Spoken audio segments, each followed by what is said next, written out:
خوبصورتی کا، اس لیے چہرے کا چھپانا بھی ضروری ہے۔ تو میری ماں بہنیں، یہ دوسرا مفہوم ہے شرعی پردے کا۔ تیسرا مفہوم ہے گلی کی عورتوں سے تو ہم پردہ کرتی ہیں، برقع پہن کر جائیں گی، لیکن گھر میں آنے والے کچھ مرد ایسے ہیں جن کے ساتھ گلی کے مردوں سے بھی زیادہ سخت ترین پردہ ہے۔ وہ کون ہے؟ اگر شادی نہیں ہے تو اپنی طرف سے، شادی ہو گئی تو اپنی طرف سے اور شوہر کی طرف سے خالہ زاد بھائی، چچا زاد بھائی، پھوپھی زاد بھائی، تایا زاد بھائی، مامو زاد بھائی، شوہر کے چھوٹے بھائی دیور، شوہر کے بڑے بھائی جیٹھ، شوہر کے بہن کے شوہر نندائی، اور اپنی چھوٹی بڑی بہن کے شوہر جیجا جی پہلوئی ہی کو کہتے ہیں۔ ان سب مردوں سے یہ گلی میں، وہ جو ہے گھر میں روزانہ بلی کی طرح سے آتے رہتے ہیں، تو ان سے اور زیادہ خطرناک درجے میں پردہ ضروری ہے۔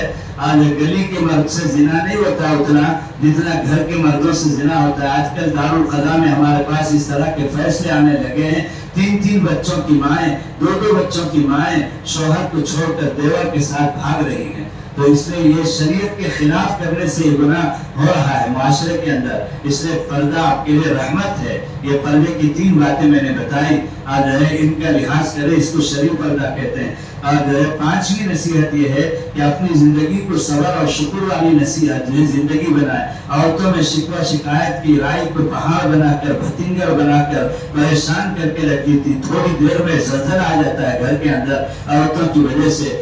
اس لیے عورتیں صبر اور شکر کی زندگی عادت ڈالیں۔ صابرہ اور شاکرہ جنت میں جائے گی صبر اور شکر کی وجہ سے۔ اور صبر اور شکر بہت بڑی نعمت ہے۔ موافق حالات آئے تو شکر، ناموافق حالات آئے تو صبر، اور شکوہ شکایت بالکل نہ کریں۔ بعض وقت شوہر سفر سے واپسی پر بڑی محبت سے کوئی جوڑا خرید کر لاتا ہے اپنے گارے پسینے کی کمائی کے پیسے سے، تو عورت بہت سخت ترین جملہ کہے گی، کیا کو دلائے، پرانا اسٹاک تھا لگا گئے، یہ تو پرانا ماں، تم نے کیا معلوم کیا اپڈیٹ آتا کر کو، خالی پیسے دے رہے تو دیور کے ساتھ جا کو مریض لے لگا جاتا ہوں، اور سوچا کیا پڑا تمہیں کائی کو سو جھنجھٹ سر میں ڈال رکھ، میرا لباس نہیں خرید تو تمہیں کائی کو خریدتے؟ خریدنا ہے تو شوہر کے ساتھ جانا ہے، دیور کے ساتھ نہیں۔ اور شوہر کے لائے ہوئے لباس کی تعریف کرنا ہے، اور جو اسے اس طرح کے جملے بول کر اس کا دل نہیں توڑنا ہے۔ اور جو ہے شکوہ شکایت سے زندگی میں معاملہ طلاق اور خلا تک جاتا ہے، اور جو ہے زندگی اختلاف اور انتشار میں چلی جاتی ہے۔ اس لیے شکر ہر حال میں الحمدللہ الحمدللہ، شکر سے زندگی میں سکون آتا ہے، آخرت بنتی ہے، شکر سے اللہ خوش ہوتا ہے، اللہ کے رسول خوش ہوتے ہیں۔ شکر اور صبر بہت بڑی دولت ہے، تو شکر اور صبر والی زندگی اختیار کریں۔ چھٹی چیز یہ ہے کہ جو ہے ہماری ماں بہنیں کیا کہتے ہیں، وہ اپنے بچے جو گود میں ہیں یہ اللہ کی امانت ہے، اس کی تربیت کرے۔ پیدائش سے لے کر شادی ہونے تک ہر سال کی تربیت کے گر آقا صلی اللہ علیہ وسلم نے سکھائے۔ شادی ہونے کے بعد جو خود وہ ان کی اپنی ذمہ داری ہے، شادی ہونے تک صحیح رشتہ طے کر کے مسنون طریقے سے نکاح کرنے تک کی بھی ذمہ داری آپ کی ہے۔ پیدا ہونے کے بچے کو کتا بلی کے تصویر کے کپڑے نہ پہنائے، اور جو ہے اس کتا بلی کی فطرت کا اثر بچوں پر آتا ہے، اور مرد بچے کو بائجو بچی کا کپڑا، بائجو بچی کو مرد بچے کا کپڑا نہ پہنائے۔ اللہ کے نبی نے اس طرح کرنے پر لعنت بھیجا ہے۔ لعن رسول اللہ صلی اللہ علیہ وسلم المتشبہین والمتشبہات۔ مرد اگر عورت کی شباہت کرے تو لعنت ہے، عورت اگر مرد کی شباہت کرے تو لعنت ہے۔ اس لیے ہماری ماں بہنیں اپنے بچوں کو بچپن سے جب اذان دے، کسی نیک جو ہے ماں باپ تو خود جانتے ہو تو ماں باپ گھر میں کوئی نیک خاتون ہے تو اس کے ذریعے سے مرد بھی اذان دے سکتے ہیں، اور یہ کیا کہتے ہیں، عالم ہونا شرط نہیں ہے، بزرگ ہونا بھی شرط نہیں ہے، اور کوئی بھی مرد ہو تو پہلا کام اللہ کی بڑائی کے کلمات اس کے کان میں ڈالے جائیں۔ آہستہ سے ابھی پیدا ہوا ہے بچہ، دنیا کی آواز کو نہیں جانتا، وہاں زور سے اللہ اکبر کہ تو بچہ ہو چھاٹ اٹاک ہو کر مر جائے گا۔ تو اس لیے جو ہے بہت آہستہ سے ایک کان میں داہنے کان میں اذان اور بائیں کان میں اقامت کہہ کر سورہ اخلاص پڑھ کر دم کر دیں، یہ بھی ایک عمل ہے۔ اور پھر جب بچہ بولنے لگے وہ تب تک روزانہ سورہ فلق اور ناس اور آیت الکرسی پڑھ کر دم کریں۔ بچوں پر شیطانی حملہ زیادہ ہوتا ہے، اسی لیے چمک چمک کر اٹھتے ہیں، تو چھوٹے بچوں کو سورہ فلق اور ناس اور آیت الکرسی پڑھ کر دم کریں، اور دودھ پلاتے وقت جو ہے کوشش کریں باوضو رہیں، اور اسی طرح سے نماز کو خلل کر کے بچے کو دودھ نہ پلائیں۔ آپ جو ہے اگر نماز کی حالت میں ہیں تو نماز پڑھائیں، اور بچے کو تقاضے پر تڑپتا ہوا تاخیر کر کے اذیت نہ پہنچائیں، اس کو بھی جو ہے وقت پر تقاضے پر دودھ پلانے کا اہتمام کریں۔ جب بولنے لگے تو اللہ کا نام سکھائیں، کلمہ طیبہ سکھائیں۔ جب اور زیادہ بولنے لگے تو مکتب کو بھیجیں اور جو ہے اس بچے کو ہر چیز میں سوال کر کے اللہ کی طرف رجوع کرائیں۔ کھانا کون کھلاتا ہے؟ اللہ۔ پانی کون پلاتا ہے؟ اللہ۔ کپڑا کون پہناتا ہے؟ اللہ۔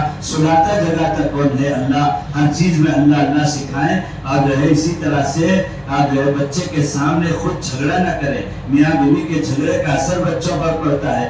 اسی طرح ہمارے بچوں کے سامنے دوسرے بچوں کی تعریف نہ کریں، اس سے بچوں کو بغاوت پیدا ہوتی ہے۔ اسی طرح کسی غلطی پر ٹارچر نہ کریں، تانا نہ دیں، بددعا نہ کریں، گالی نہ دیں اور جو ہے بڑے پیار سے سمجھائیں۔ کسی بھی غلطی کے بارے میں کوئی سمجھوتا نہیں ہے، لیکن زیادہ سختی کر کے ٹارچر کر کے بغاوت کا مادہ پیدا نہ کریں اور پھر جو ہے آپ کو عاملوں میں درگاہوں میں جانا پڑے گا اور جو ہے شرک میں کفر میں جانا پڑے گا بچے کے باغی ہونے کی وجہ سے، ہاتھ سے نکل جانے پر۔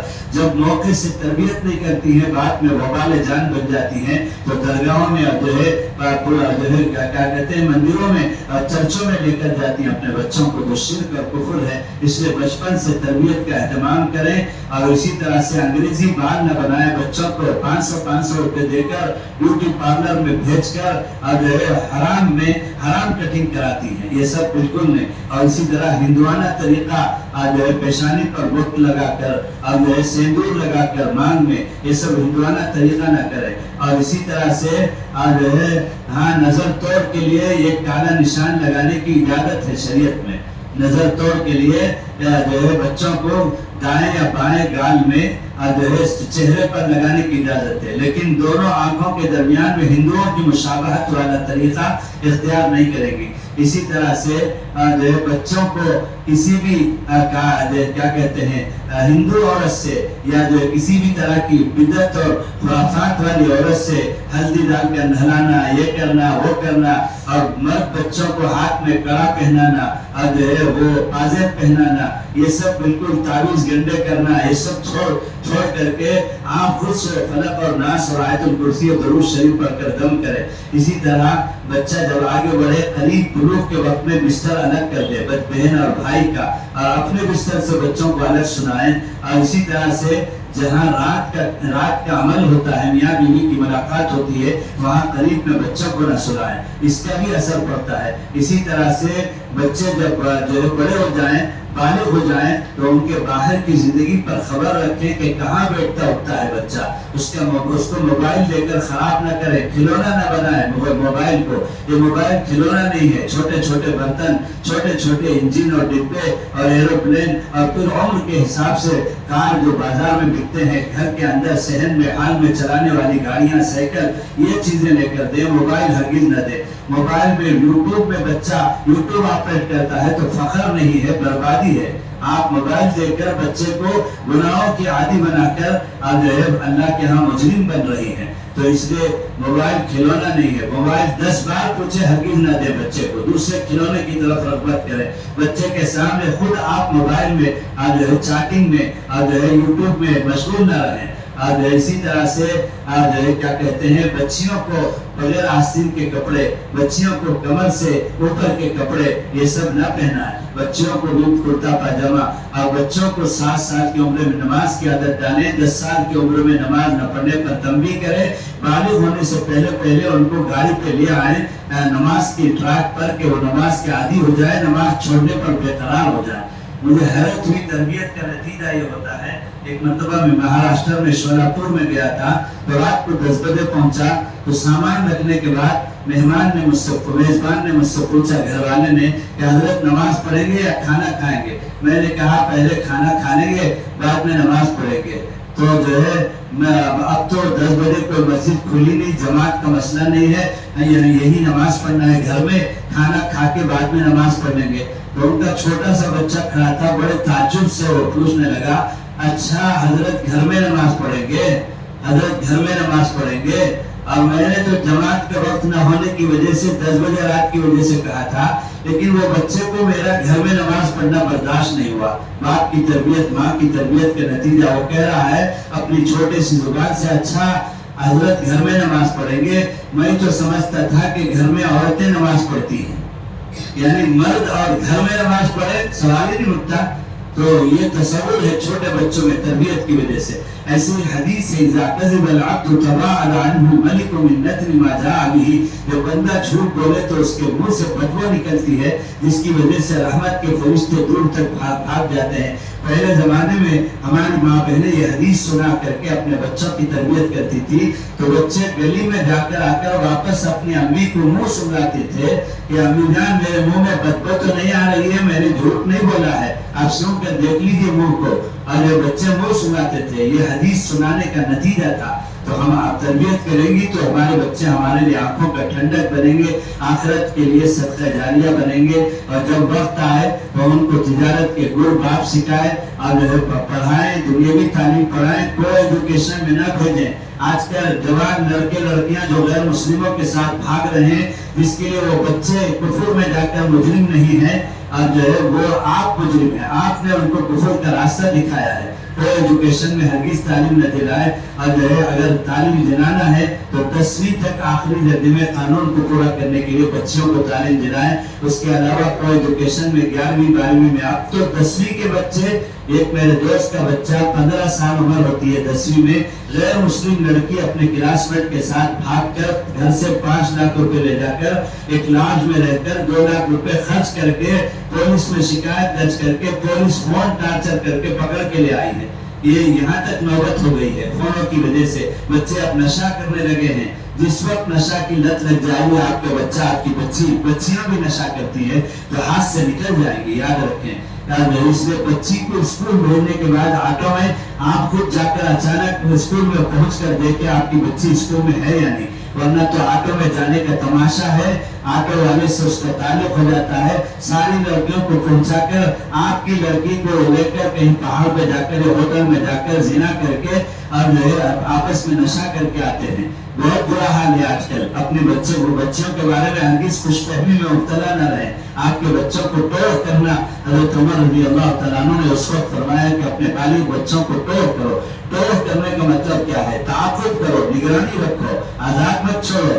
آپ کے بچے اس لیے لاڑ میں آتے ہیں, خوش فہمی میں, میرا بچہ ایسا کر ہی نہیں سکتا, میری بچی ہے. آپ ہی کی بچی آٹو والے کے ساتھ ہفتے میں 2 مرتبہ جاتی ہے, آپ کو پتا نہیں ہے, دھوکہ دے کر, چونا لگا کر. اس لیے میری ماں بہنیں, ہر ماں کے ذمہ ہے کہ اپنی اولاد کے بارے میں بہت سخت کری نگرانی کریں. لیکن ایک بات یاد رکھیں, سختی کر کے, گالی دے کر, ٹارچر کر کے, دوسروں کی تعریف کر کے باغی نہ بنائیں, اور جو ہے لاڑ کر کے, موبائل دے کر برباد نہ کریں. دونوں کے درمیان میں آج کے ماحول کے اعتبار سے میں آپ کو طریقہ بتا رہا ہوں کہ جو ہے آپ اپنے بچوں کو, اپنی بچیوں کو دوستی کر لیں. فرینڈشپ یہ فارمولا ہے بہترین آج کے زمانے کے اعتبار سے. دو دوست جس طرح خیرخواہ ہوتے ہیں, 2 سہیلیاں جس طرح خیرخواہ ہوتی ہیں, اس طرح آپ اپنے بچوں کے ساتھ دوستی کر لیجیے, اپنی بچیوں کے ساتھ سہیلی بن جائیے, اور پھر محبت سے 10 مرتبہ اچھے عنوان سے, تہذیب کی زبان سے آئیے جائیے. اچھے بچے ایسا نہیں کرتے, نہیں بیٹے ایسا مت کرو, نہیں ایسا کرنا, گھر کو مریا کہ تو ایسے زبان استعمال کرے گی تو مر جائے گا. باقی آپ کی زبان سے اگر کوئی جملہ ایسا نکل گیا بتوا کا, اللہ نے قبول کر لیا تو پھر روتے پھریں گے. تو اس لیے ماں کو چاہیے کہ تربیت کا فریضہ ادا کرے, باپ کو چاہیے کہ تربیت کا فریضہ ادا کرے. یہ 6 باتیں میں نے بتائی. یقین کی درستگی, ہر کام میں اللہ سے رجوع, اس کا 2 طریقہ, پھر نماز, روزہ, زکوٰۃ کی تفصیلات, پھر زبان کی حفاظت 3 طریقے, اور شرعی پردہ 3 وضاحتیں, اور پھر اس کے ساتھ ساتھ صبر اور شکر والی زندگی, اور پھر اس کے علاوہ اپنے بچوں کی تربیت نہ زیادہ سختی سے, نہ زیادہ لاڑ سے برباد کرے, درمیانی طور پر دوستانہ فضا میں تربیت کریں. اس 6 باتوں کو زندگی میں لانے کے لیے 3 کام کریں. دینی تعلیم سے جڑے, خود بھی جڑے, اپنے بچیوں, جوان بچیوں کو بھی جوڑے, چھوٹے بچوں کو بھی مکتب میں بھیجیں, اور خود بھی نانی, دادی, ماں, ساس سب دینی تعلیم حاصل کریں. دینی تعلیم نہ ہونے کی وجہ سے ساس کو اتنا ظلم کرتی ہیں, ساس بہو کے ساتھ اتنا ظلم کرتی ہیں کہ وہ اس کو خودکشی کرنے تک پہنچاتی ہیں. ساس بہو کی لڑائی کی وجہ سے بیٹے کی زندگی برباد ہوتی ہے. اس لیے دینی تعلیم حاصل کرنے کی ضرورت ہے کہ ساس اور ماں میں کوئی فرق نہیں ہے, بہو اور بیٹی میں کوئی فرق نہیں ہے. بہو کا پردہ خسر کے ساتھ ختم ہو جاتا ہے, داماد کا پردہ ساس کے ساتھ ختم ہو جاتا ہے. اب دو والدین ہو گئے برابر ماں کے درجے میں. اجنبی خسر اور اجنبی ساس کے ساتھ جب شریعت میں پردہ ختم ہو جاتا ہے تو یہ عمل بتاتا ہے کہ بہو جو ہے بیٹی ہے ساس کے لیے, اور داماد بیٹا ہے ساس کے لیے. تو اس لیے پوری محبت کے ساتھ میں ماں جو ہے داماد کے ساتھ اور بہو کے ساتھ معاملہ کرے, اور شرعی زندگی اختیار کرنے کے لیے, جنت کا نمونہ بنانے کے لیے گھروں کو, زندگی کو دینی تعلیم سے جڑنے کی ضرورت ہے. دوسرا کام دعوت و تبلیغ کی محنت سے جڑیں, اور جو ہے ہماری ماں بہنیں گھر کی تعلیم کا اہتمام کریں, ہفتہ واری اجتماعی تعلیم میں حاضر ہو کر صفات کا مذاکرہ کریں, اور جو ہے سیدھے مذاکرے کے گھر جائیں اور اپنے گھر واپس آ جائیں, ادھر ادھر نہ ٹہلیں. اور اسی طرح سے بہت نزاکت کے ساتھ آپ کو جماعتوں میں جانے کا نظام اللہ والوں نے بنایا ہے. وہ اپنے محرم کے ساتھ عشرے میں چلے میں جائیں مسجد کی جماعت میں, اور اپنی تربیت کی نیت سے جا کر آئیں. تو یہ دعوت کی تدریس سے جڑیں گی تو یہ 6 چیزیں آپ کی زندگی میں آئیں گی. پھر اسی طرح سے کسی عالم سے اور اپنے محلے کے امام صاحب سے, اور اسی طرح سے اللہ والوں سے پردے کے ساتھ تعلق رکھیں. صحابیات کا پردہ حضور کے ساتھ تھا, تو عالم سے براہ راست فون سے بات کرنے کی اجازت نہیں, اور عالم سے براہ راست پردے کے بغیر منہ سامنا کر کے بات کرنے کی اجازت نہیں, بلکہ پردے کے ساتھ بات کریں گی اور چٹھی لکھ کر کے وسائل پوچھیں گی شوہر کے واسطے سے, بیٹے کے واسطے سے, اور اسی طرح سے کسی اللہ والے سے پردے کے ساتھ اپنی آواز کو پست رکھ کر بیعت کے الفاظ کہہ لیں گی, توبے کے الفاظ کہہ لیں گی. پھر اپنے حالات کی اطلاع کاپی کے ذریعے سے کریں گی. پھر اللہ والے کی طرف سے جواب اور معاملات جو آتے ہیں اس کی پابندی کریں گی. تو یہ 3 کام, دینی تعلیم, دعوت و تبلیغ, اور علماء اور اللہ والوں سے تعلق رکھ کر مسائل پوچھ کر اپنے حالات کی اطلاع دے کر ان کی معاملات کی پابندی والی زندگی گزاریں گی تو انشاءاللہ دیندار زندگی گزرے گی. اللہ تعالیٰ استقامت کے ساتھ موت تک دین پر باقی رکھیں گے, اور پھر ایمان پر موت آئے گی. اللہ تعالیٰ مجھے اور آپ کو عمل کی توفیق عطا فرمائے. ہماری ماں بہنیں عزم لے کر جائیں اور آج ہی کاپی قلم اٹھائیں, نماز, روزہ, زکوٰۃ کا حساب لگائیں, اور اپنا پردہ لباس صحیح کرے, اپنے آنکھوں کی, زبان کی, کانوں کی حفاظت کا اہتمام کرے. گھر میں جو تصویریں ہیں کتے بلی کے اور ٹی وی ہے جو گناہوں کا پٹارا ہے اس کو اٹھا کر پھینکے ڈسٹبن کے اندر, اپنے گھر کو جنت کا نمونہ بنائے. اللہ توفیق عطا فرمائے. یا رب صلی وسلم دائما ابدا ابدا علی حبیبک خیر الخلق کلہم یا ارحم الراحمین یا ارحم الراحمین یا ارحم الراحمین یا ذا الجلال والاکرام یا ذا الجلال والاکرام. اے اللہ رحم کا, کرم کا معاملہ فرما. اے اللہ جو باتیں کہی گئی سنی گئی اس پر عمل کی توفیق عطا فرما. صبر و شکر والی زندگی عطا فرما. زبان کی, کان کی, اللہ آنکھوں کی حفاظت نصیب فرما. شرعی لباس اور شرعی پردہ اختیار کرنے کی توفیق عطا فرما. اے اللہ بچوں کی تربیت کا شرعی طریقے سے اہتمام نصیب فرما. ہمارے بچوں کو آنکھوں کا ٹھنڈک بنا دے, آخرت کے لیے صدقہ جاریہ بنا دے, ہمارے گھروں کو جنت کا نمونہ بنا دے. تیرے نامرضیات والی چیزوں سے, اعمال سے ہمارے گھروں کو جہنم کا دانہ بنا. اے اللہ ہم سب کی دنیا اور آخرت دونوں اچھی بنا دے. اے اللہ تو ہم سے راضی ہو جا. اے اللہ تیرے مرضیات والی زندگی, اعمال ہماری زندگیوں میں نصیب فرما. اے اللہ قرآن کی تلاوت کا, ذکر و اذکار کا اہتمام نصیب فرما. اے اللہ ہم سب کو, ہماری ماں بہنوں کو اتباع سنت والی زندگی نصیب فرما. سننے سنانے سے زیادہ اے اللہ عملی زندگی نصیب فرما. اے اللہ یہ مدرسہ ہے, یہ پڑھنے پڑھانے کے لیے صرف نہیں, سند لینے کے لیے نہیں, علم برائے سند ہے تو خطرے میں ہے. اے اللہ علم برائے عمل اور تیری رضا کے لیے علم حاصل کرنے والی بنا دے. اے اللہ معلمات کو, اے اللہ طالبات کو عملی زندگی نصیب فرما. دوسروں تک اس دین کو پہنچانے کی توفیق عطا فرما. اے اللہ صفات والی زندگی نصیب فرما. تکبر سے, تعلی سے, اے اللہ دوسروں کو دیکھ کر حقیر سمجھنے سے بھرپور حفاظت فرما. اے اللہ تیری رضا کے لیے پڑھنا پڑھانا نصیب فرما. اے اللہ ہم سب کو اپنے اپنے وقت پر اکمل ایمان پر حسن خاتمہ کی دولت نصیب فرما. وصلی اللہ تعالی علی خیر خلقہ سیدنا مولانا محمد وآلہ وصحبہ اجمعین والحمد للہ رب العالمین. سبحان اللہ وبحمدہ, سبحانک اللہم وبحمدک, نشہد ان لا الہ الا انت, نستغفرک ونتوب الیک.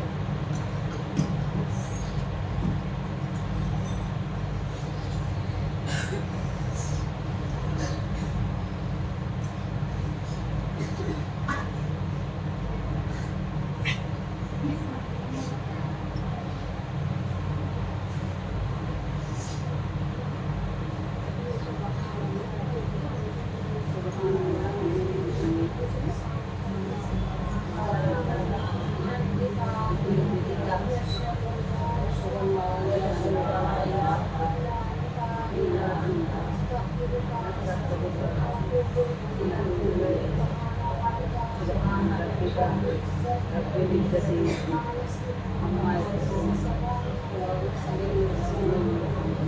الحمد لله رب العالمين برحمتك يا أرحم